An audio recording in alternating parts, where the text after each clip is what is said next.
Let me introduce you to one of my favorite crankbaits, a Wiggle Wart. This bait's been around a long time, a lot longer than I've been fishing. And it's a dynamite tool for catching both largemouth and smallmouth, those multi-species lakes, spotted bass too. It's a bait that can trigger strikes equally well from all those, which is a tremendous thing to have in a bait.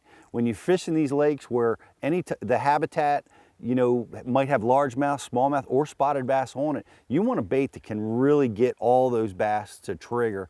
And this is one of them. All those species hit this equally well. It's a Wiggle Wart. This bait will dive about 6 feet, maybe 8 feet, depending on the line. It covers that column of the water extremely well.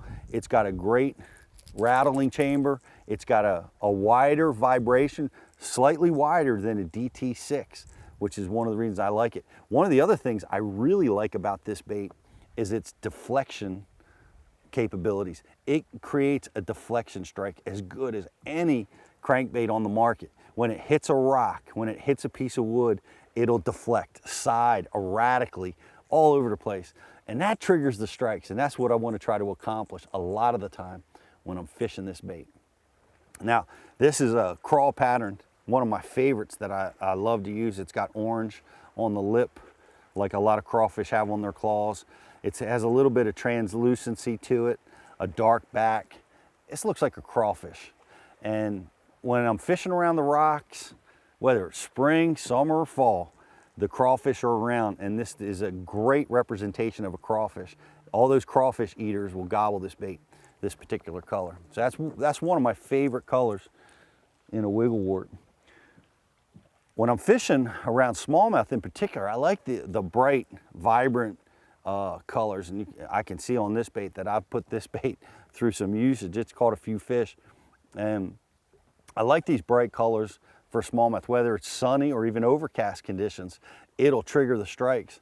And one of the really cool things I do with this bait, in particular for smallmouth, is I like to fish it higher up in the water column. A lot of times I'll fish these baits in 15 to 20 feet of water.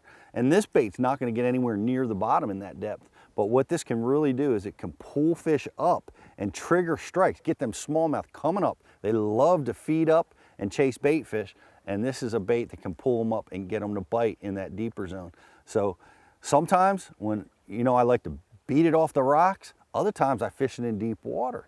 So it's a very, very versatile tool. But this is another color that I use. I like it for smallmouth, but I like it for largemouth too in certain scenarios. Now, another color that I really like is a shad representation.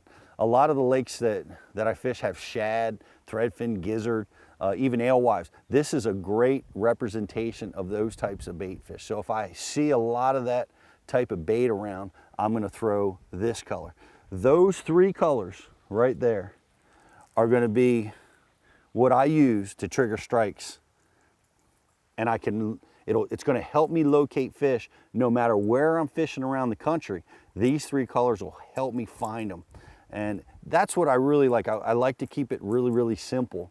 And that allows me to duplicate that over and over, no matter the lake, which fills me with confidence, allows me to catch fish all over the country. So those are the three colors I choose. Now, these are my primary colors. Now, these are the ones that I'm gonna start searching with, but I have a few other colors that I like to use. This is more of a red crawl pattern. It has a lot of red hues to it. If I see a lot of red in the crawfish, which you see all over the country, different times of year, different locations, you can see a lot of red, so I'll adjust with that color. I have a lot of translucent colors when I'm fishing for fish that are tricky to catch. We got bluebird skies like we have today, where the fish are following it, they're looking at it, or maybe hitting it and missing it. I like to use these baits that have a little translucency to them. The fish can't quite see it as good, and it helps you get that strike. It helps them commit to it. And so I always have some of those around. And then I have some of the crazy colors, some really bright colors that I like to use for smallmouth. Once again, when I have fish that are following, they won't commit to the bait, I can go a lot of times to a really radical color and get them to commit. So I carry a lot of colors for those reasons, but those 3 primary colors are what I use most of the time. That's what I use to find fish wherever I'm going. Now, some of the other tools that come into play here are the rod and reel. The importance of a good crankbait rod, man, I can't emphasize that enough. It's Mike Iaconelli. This is Bass U TV. Here's what's awesome about Bass U TV. You get the top instructors. Real tools that help you catch more fish consistently. And that's why you want to check out Bass U TV. Join the Bass U family. Welcome to Bass U TV.